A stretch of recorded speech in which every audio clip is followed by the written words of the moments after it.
Quantum computing is a revolutionary technology that could completely change how we do computing. But the rules of the quantum world are so different from our everyday experience that many people feel totally lost when they try to understand it. To make sense of it all, we need to focus on one key concept, the qubit. It's the foundation and the heart of quantum computing. The qubit forms a critical bridge between the physical hardware and the software-level logic of quantum computing. Qubits can be built from all kinds of physical systems, like superconducting circuits, ion traps, or photons. But no matter how they're made, they all follow the same abstract logic model and serve as the basic building blocks for quantum algorithms and communication. This video won't dive into the physics of quantum mechanics or explain full quantum computing algorithms. Instead, we'll stick to the core logic and behavior of qubits themselves to help you lay the groundwork for understanding quantum computing.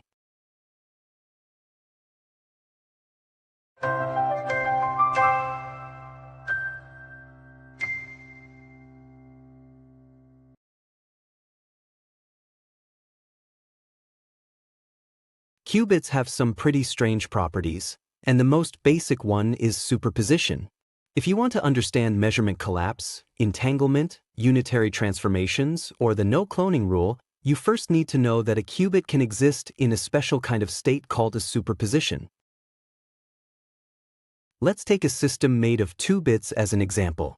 In a regular, classical computer, each bit can be either 0 or 1, so a 2-bit system can be in one of 4 states: 0, 0, 0, 1, 1, 0, or 1, 1. At any moment, it's in one of these 4. We call these 4 states the classical states.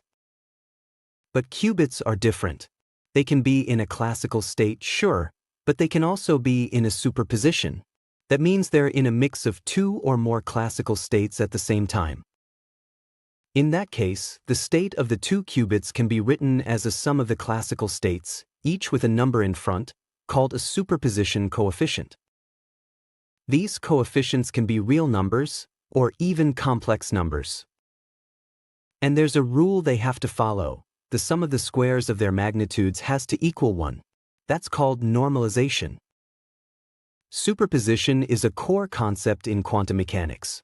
It's the kind of state qubits are actually in, but it goes against our everyday understanding of reality.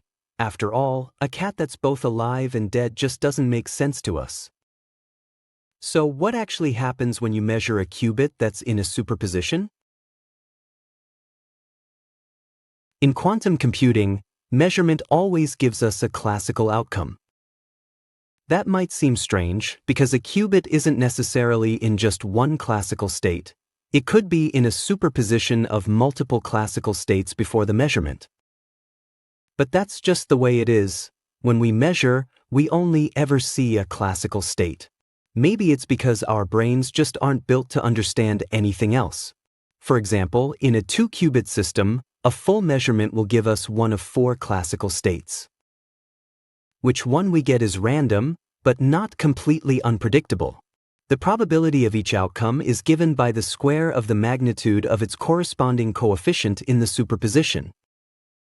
If we know the values of the coefficients, we can calculate the probability of each classical outcome. Since the coefficients are normalized, the total probability always adds up to 1. From a single measurement, all we can say is that some classical state had a non-zero chance of showing up.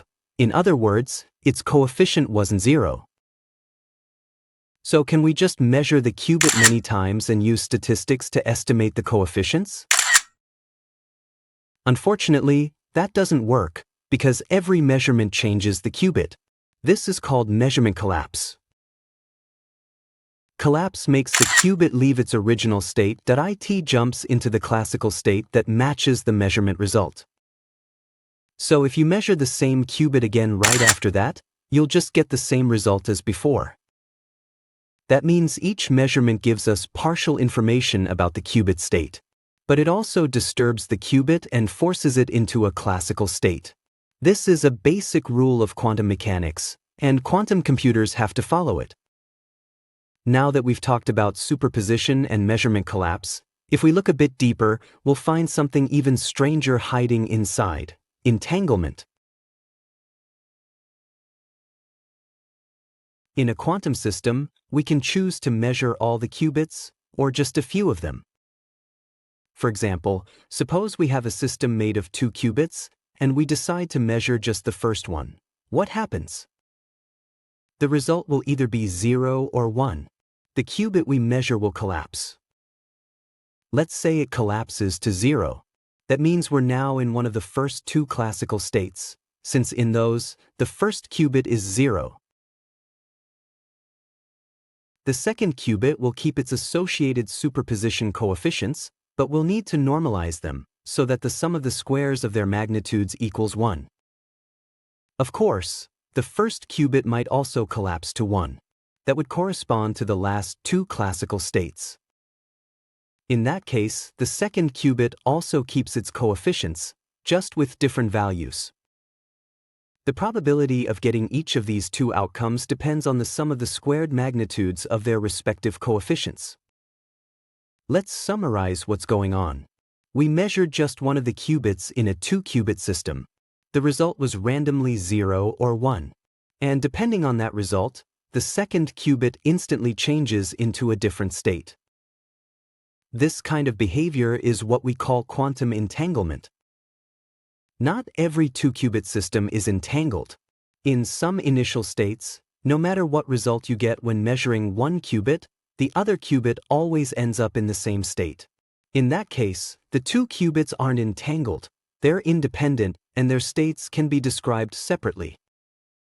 In quantum computing and communication, we often use special entangled states like 0, 0, and 1, 1. In this state, if one qubit is 0, the other is also 0. If one is 1, the other is also 1. Entangled qubits can influence each other faster than the speed of light. But since the measurement results are random and can't be controlled, we can't use this to send information faster than light. Still, even though we can't use entanglement for faster-than-light messaging, it's incredibly useful in quantum computing and communication. In quantum computing, there are 2 main types of operations that affect qubit states. One is measurement, which we've already talked about. The other is quantum gate operation. So what exactly is a quantum gate?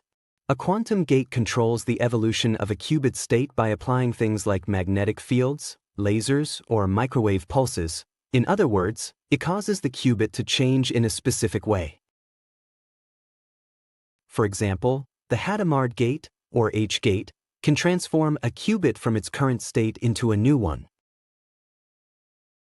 Since a qubit is in a superposition of classical states, we can represent its state as a vector. Each element of the vector corresponds to a superposition coefficient. A quantum gate is described by a matrix. After the gate is applied, the new qubit state is the result of multiplying that matrix by the original state vector. Different gates have different matrices. Besides the H-gate, common quantum gates include the identity gate, X, Y, Z, S, and others. The identity gate just applies the identity matrix, which means it leaves the qubit unchanged. All quantum gate matrices must be unitary, meaning that when you multiply the matrix by its conjugate transpose, you get the identity matrix. Unitary matrices, and unitary transformations in general, are deeply tied to things like the Schrödinger equation and conservation of information. But that's beyond the scope of this video. We'll cover it in more detail another time. When working with multiple qubits, we can apply different gates to each qubit individually. But if the qubits are entangled, we can't describe them as separate 2-dimensional vectors anymore. We have to use a 4-dimensional vector to represent the full state of the 2-qubit system. In that case, the quantum gate becomes a 4x4 matrix, built from the tensor product of 2 single-qubit gates. By multiplying this matrix with the state vector, we can find the new state of the 2-qubit system after applying both gates. Besides single-qubit gates, quantum computers can also perform multi-qubit gates. The most common one is the controlled NOT gate. The controlled NOT gate operates on 2 qubits at the same time. It can't be broken down into 2 single-qubit gates. Its matrix is also 4 by 4 and unitary. When applied to a state vector, it swaps the last 2 coefficients. By using the controlled NOT gate together with the H gate, we can create an entangled pair of qubits. First, we prepare 2 qubits in the classical state 0. Their state vectors are both 1, 0. Then we apply an H gate to one of them, which puts it into a superposition. The other one stays the same. Now we write out the joint state of the 2 qubits. At this point, they're still independent, no entanglement yet. Next, we apply a controlled NOT gate to the 2 qubits. This swaps the last 2 coefficients in the state vector. Now we have an entangled state, a typical 2-qubit entangled pair. So, by carefully applying quantum gates, we can precisely control how qubit states evolve. It might feel like we can do anything, but actually, quantum mechanics still sets some strict limits. Some things that are easy in classical computing just aren't possible here. In classical computing, it's easy to copy a bit. You just leave the first bit unchanged and set the second bit to the same value. We call this operation cloning. But in quantum computing, you can't perfectly clone a qubit. We can actually prove this using a contradiction. Let's suppose there exists a magical cloning gate that can perfectly copy the state of one qubit onto another. If the qubit is in state 0, the output should be 2 zeros. We express the pair of qubits as a combined state vector. Then, the cloning gate would multiply that vector and give us the cloned result. Similarly, if the input qubit is in state 1, then the output should be 2 ones. That gives us another equation for the cloning gate. Now let's assume the input qubit is in a superposition. Then the output should be 2 qubits in the same superposition. At this point, we've got 3 equations that describe how this cloning gate is supposed to behave. But there's a problem. If we take the first 2 equations, multiply them by some coefficients and add them, the result doesn't match the third equation. That contradiction means such a cloning gate can't exist. In other words, if we don't know the exact quantum state of a qubit, it's impossible to create an identical clone. This video introduces the idea of superposition in qubits. Building on that, we also talked about 2 key operations on qubits, measurement and quantum gates. Both of these operations are constrained by the rules of quantum mechanics, and they come with some limitations. Measurement is the action that reads the state of a qubit, but it only gives us partial information, the qubit's projection onto a classical state, and it causes the qubit to collapse into that classical state. Quantum gates let us precisely control how qubit states evolve. But the gates must be represented by unitary matrices, which also means we can't clone an unknown qubit. Superposition, measurement, and quantum gates are abstract summaries of how quantum systems behave.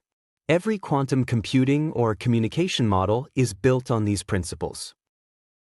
Now that you've seen the foundations, you're ready to explore even more fascinating ideas. The door to quantum computing is open. Come on in, keep going.